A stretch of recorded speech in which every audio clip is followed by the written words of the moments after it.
Hi everyone, welcome to story commerce. हम इसमें पढ़ रहे थे क्लास 11 बिजनेस स्टडीज का चैप्टर फर्स्ट जो है आपका nature and purpose of business. ये इसका पार्ट 5 है। ठीक है, हम जो ये चैप्टर पढ़ रहे थे, एक लड़की है मीना, उसके स्टोरी के थ्रू हम इस चैप्टर को पढ़ रहे थे।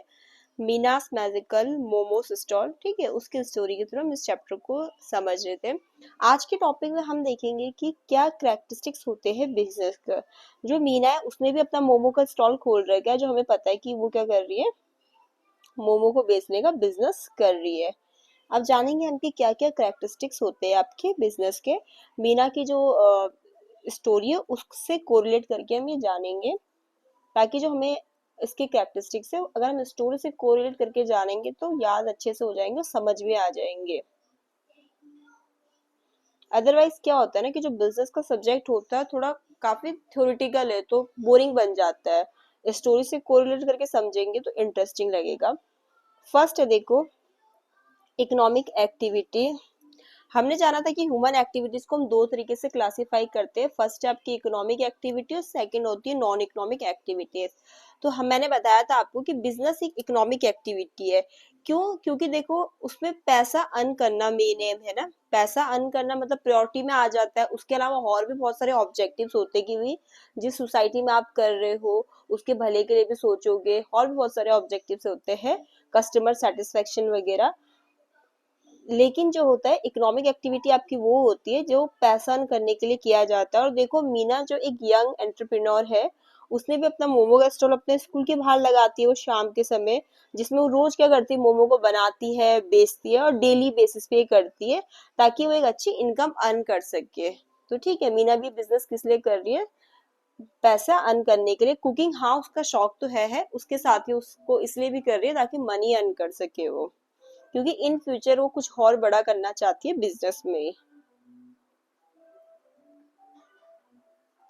सेकंड आपका प्रोडक्शन और procurement of goods and services. देखो, या तो आप जैसे बिजनेस कर रहे हो तो या तो आप गुड्स को क्या करोगे, खुद से प्रोड्यूस करोगे, या क्या करोगे, प्रोडक्शन करोगे, उत्पादन करोगे, या कहीं से खरीदोगे और उनको आगे बेचोगे। देखो, मीना तो क्या करती है, सब्जी मंडी वगैरह जाती है, वहां से फ्रेश वेजिटेबल्स लाती है, मैदा लाती है, मसाले लाती है मार्केट से, लोकल मार्केट से। हर सुबह अर्ली मॉर्निंग में वो यही करती है, और फिर वो मोमो बनाती है खुद से। तो मीना क्या कर रही है, यहाँ पर प्रोडक्शन कर रही है।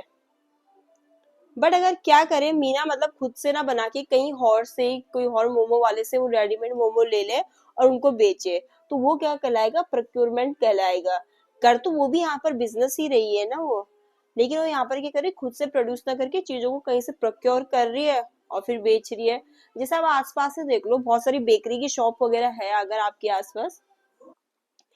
सॉरी फॉर द डिस्टरबेंस, आगे से कंटिन्यू करते हैं। तो मैं ये कह रही थी कि या तो कोई गुड्स को खुद से प्रोड्यूस करेगा, गुड्स वगैरह सर्विस को, या प्रोक्योर करेगा। जैसे अगर आप अपने आसपास ही देखिए, बहुत सारी दुकानें, जैसे वेजिटेबल्स की शॉप है, बेकरी की शॉप है, या कपड़े की कोई मतलब दुकानें हैं। तो जैसे कोई कपड़े की मतलब शॉप का बिजनेस कर रहा, तो ऐसा तो नहीं है ना कि वो कपड़े खुद से प्रोड्यूस कर रहे। वो क्या करते हैं, होलसेल रेट पे मार्केट से लाते हैं थोक में, ठीक है, होलसेल में ना, बल्क क्वांटिटी में, और उसको बेचते हैं। तो प्रोक्योर कर रहे हैं। या बेकरी का ही देख लो, बहुत सारे बेकरी में ऐसा भी होता है कि कोई तो खुद से बेक करता है, जैसे बहुत सारे आइटम, जैसे कोई बेकरी की शॉप है तो समझ लो केक वगैरह खुद से बना रहे हैं, पेस्ट्रीज वगैरह बना रहे हैं। या वहां जाओगे तो आपको बहुत सारे बिस्किट्स वगैरह भी मिलेंगे। तो आप खुद ही उनसे पूछ लेना कि क्या ये मतलब सब आपने बना रखे इस तरीके से कि यही बनते हैं। तो वो ये भी तो कहते हैं कभी कभी कि नहीं, कि मतलब हम पेस्ट्रीज में या केक वगैरह खुद से बनाते हैं, और बाकी जो बिस्किट्स नमकीन वगैरह है हम मतलब आगे से खरीद के लेकर आते हैं, ठीक है। तो वो यही तो है, प्रोक्योर कर रहे हैं, प्रोक्योरमेंट कर रहे हैं, उस चीज को खरीद रहे हैं कहीं और से, और आगे उस चीज का बिजनेस कर रहे हैं। तो या तो कोई भी बिजनेस में क्या करेगा, गुड्स को प्रोड्यूस करेगा या प्रोक्योर करके आगे बेच के मुनाफा कमाएगा। फिर होता है, थर्ड है आपका सेल और exchange of goods and services. Business में यही चीज तो आती है कि सेल करते गुड्स एंड सर्विसेज। जैसे मीना ही है, तो वो अपने यहाँ मोमो बनाएगी, ठीक है, तो वो कोई ये मोमो ऐसा तो किस लिए बना रही है, ऐसा तो नहीं है कि मतलब बना के अपनी फैमिली के लिए बना रही है या फ्रेंड्स के लिए बना रही है फ्री के लिए। नहीं, वो नहीं क्या करती है, हाँ कुकिंग उसका शौक है, यही से तो उसको ये चीज आई, क्योंकि वो पहले अपने घर पे बनाती थी। तो उसकी फ्रेंड ने उसे सजेस्ट किया कि भाई तुम इतना अच्छा कुक करती हो तो क्यों ना तुम इस चीज का बिजनेस भी कर लो। तो अगर वो उस चीज को बना रही है किस लिए, कि आगे वो मतलब सेल करने के लिए, एक्सचेंज कर मतलब बेच रही हो उनको, ठीक है। तो वो आगे यही तो कर रही है कि बेचती है, तो वो क्या कहलाएगा, बिजनेस ही तो कहलाएगा। बिजनेस में आप गुड्स एंड सर्विस को क्या करोगे, आगे सेल करोगे, एक्सचेंज करोगे गुड्स एंड सर्विसेज को, ठीक है। वो एक्सचेंज करती है, हर उसका गोल क्या है कि एक्सचेंज करे इन मोमोज को वो बेचे, किसके लिए, ताकि वो मनी अर्न कर सके। फोर्थ है आपका प्रॉफिट मोटिव, ठीक है। जो मेन ऑब्जेक्टिव होता है बिजनेस का, प्रॉफिट ही होता है। मीना क्या करती है, कैलकुलेट करती है अपने एक्सपेंसेस की, कितना खर्चा इंग्रेडिएंट्स में लगेगा, गैस में, स्टॉल का रेंट वगैरह। तो उसके अकॉर्डिंग वो प्राइस सेट करती है कि थोड़ा बहुत वो प्रॉफिट भी अर्न कर सके हर एक प्लेट की मोमो पे, ठीक है। तो मेन ऑब्जेक्टिव बिजनेस का यही होता है, प्रॉफिट अर्न करना।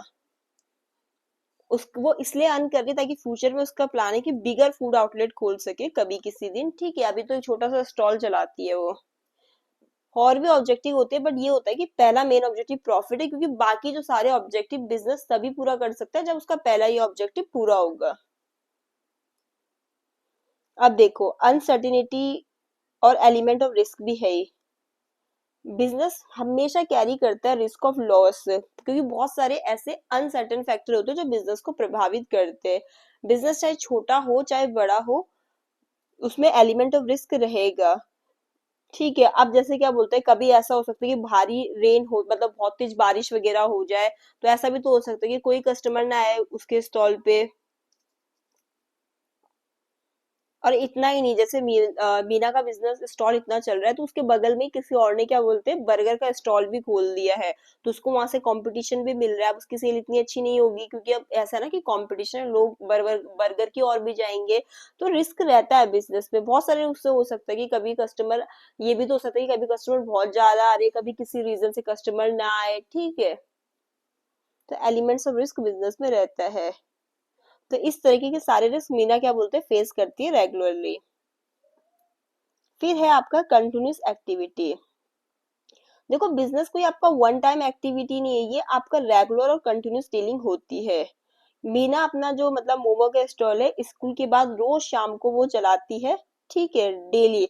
एक्सेप्ट संडे, संडे को ही वो अपना स्टॉल नहीं खोलती है, बाकी वो रोज अपना स्टॉल चलाती है। तो बिजनेस क्या बोलते हैं, आपका रेगुलर और कंटिन्यूस एक्टिविटी है, क्योंकि वो जानती है कि अगर उसे लॉयल कस्टमर्स बिल्ड करने हैं, जो उसकी शॉप पे बार बार आया, और एक कंसिस्टेंट इनकम अर्न करनी है, तो उसको रेगुलरली ये चीज करनी पड़ेगी। अब कोई ये चीज सच भी है ना, अगर जैसे कोई बिजनेस, बिजनेस में क्या ये चीज हर जगह अप्लाई होती है, अगर आप पढ़ाई कर रहे हो, तो अगर आप उसमें कंटिन्यूटी रखोगे तो ठीक है, आप इन मतलब एंड में आपको इतना वो मेहनत नहीं करना पड़ेगा, ठीक है। तो वैसे ही अगर मीना भी अपने बिजनेस में कंटिन्यूटी रखेगी तो वो अपना अच्छा प्रॉफिट अर्न कर सकती है। अब जैसे एग्जाम्पल के लिए, जैसे अगर आपके पास आपकी पुरानी साइकिल है, तो आपने क्या किया, उसको ओएलएक्स वगैरह पे डाल दिया बेचने के लिए, ठीक है। और आपने बेच भी दिया, और अच्छा मतलब एक अच्छा प्राइस पे बेच दिया, आपको प्रॉफिट भी मिल गया, तो क्या ये बिजनेस कहलाएगा? नहीं। अब आप रोज तो ये बिजनेस नहीं करते ना, कि भी रोज मतलब ऐसा डेली बेसिस पे कुछ ना कुछ डाल रहे हो ओएलएक्स पे बेच रहे हो, ऐसा रोज तो नहीं कर रहे। प्रॉफिट आपने भी वहां पर कमाया, ठीक है, बट वो कंटिन्यूस एक्टिविटी नहीं हुई। फिर आपका सेवन पॉइंट रिक्वायर्स कैपिटल। देखो, बिजनेस शुरू करने के लिए पैसा तो चाहिए होता है, कैपिटल की जरूरत पड़ती है। तो मीना ने क्या बोलते हैं, अपने जो मीना को कैपिटल मिला वो कहाँ से मिला, अगर आपको याद हो, उसके एक अंकल है जो कॉमर्स के टीचर है, उनसे मीना ने क्या बोलते हैं, 10,000 रुपीज लिया। जो ये कैपिटल है जो उसने अपने बिजनेस में इन्वेस्ट किया, उसी पैसों से उसने स्टीमर लिया, रॉ मटेरियल लिया, टेबल लिया अपने स्टॉल के लिए। तो ये एक इनिशियल कैपिटल इन्वेस्टमेंट उसने किया, ताकि वो अपने मोमो का जो बिजनेस है स्टार्ट कर सके। तो बिजनेस में भी कैपिटल की रिक्वायरमेंट होती है। हाँ, वो ये हो सकता है कि लोकेशन के अकॉर्डिंग, आपका बिजनेस का साइज और नेचर के अकॉर्डिंग जो कैपिटल की रिक्वायरमेंट है वो अलग अलग हो सकती है, कि किस लेवल का आप बिजनेस कर रहे हो। अगर ठीक है, बहुत हाई लेवल का बिजनेस कर रहे हो, तो हो सकता है कि और कैपिटल मतलब एक बिग अमाउंट चाहिए हो। बट मीना ने छोटा सा स्टॉल खोला तो उसमें उसको इतना कैपिटल नहीं चाहिए, तो उसको 10,000 उसने अपने अंकल से लिया। तो बिजनेस में क्या बोलते हैं, कैपिटल भी रिक्वायर होता है। और एक लास्ट पॉइंट आप 8 लिख लो, जो मैंने यहाँ पर लिखा नहीं, दैट इज कस्टमर सेटिस्फैक्शन। जो एक सक्सेसफुल बिजनेस होता है वो हमेशा क्या फोकस करता है कि मुझे अपने कस्टमर की नीड्स और वांट्स को सेटिस्फाई करना है। अब जैसे मीना ही है, अगर वो ऐसे करके मोमो का स्टोर उसने खोल दिया और कुछ भी बना दे, मतलब टेस्टी नहीं बना रही है, ठीक है, अच्छे वेजिटेबल से रॉ मटेरियल का यूज नहीं कर रही है, जो चटनी है उसकी क्वालिटी अच्छी नहीं है, बासी मोमोज लोगों को दे रही है, बासी चटनी दे रही है, तो उसके कस्टमर सेटिस्फाई होंगे, एक दिन तो उनको खिला देगी, बाकी दूसरे दिन वो क्यों आएंगे और बाकी जाके 10 लोगों को और बताएंगे कि वहां पर एक स्टॉल है, इतने बेकार मोमो बनाती है, ठीक है। तो इसीलिए मीना क्या करती है, अपने कस्टमर को सेटिस्फाई करने के लिए बहुत अच्छी क्वालिटी के मोमोज बनाती है, अच्छा रो मटेरियल यूज करती है, उसमें स्पाइसी चटनी बनाती है। तो लोगों का इसलिए जो अपने कस्टमर है उनको सेटिस्फाई करने के लिए वो उनका फीडबैक भी सुनती है। कुछ कस्टमर उसके कहते हैं कि भाई चटनी हमें स्पाइसी चाहिए, तो वो उसके अकॉर्डिंग स्पाइसी चटनी भी बनाती है। कुछ कहते हैं कि भाई इतनी स्पाइसी नहीं चाहिए, कुछ कहते हैं कि फ्राइड मोमोज, कोई कहता है कि भाई स्टीम मोमोज चाहिए।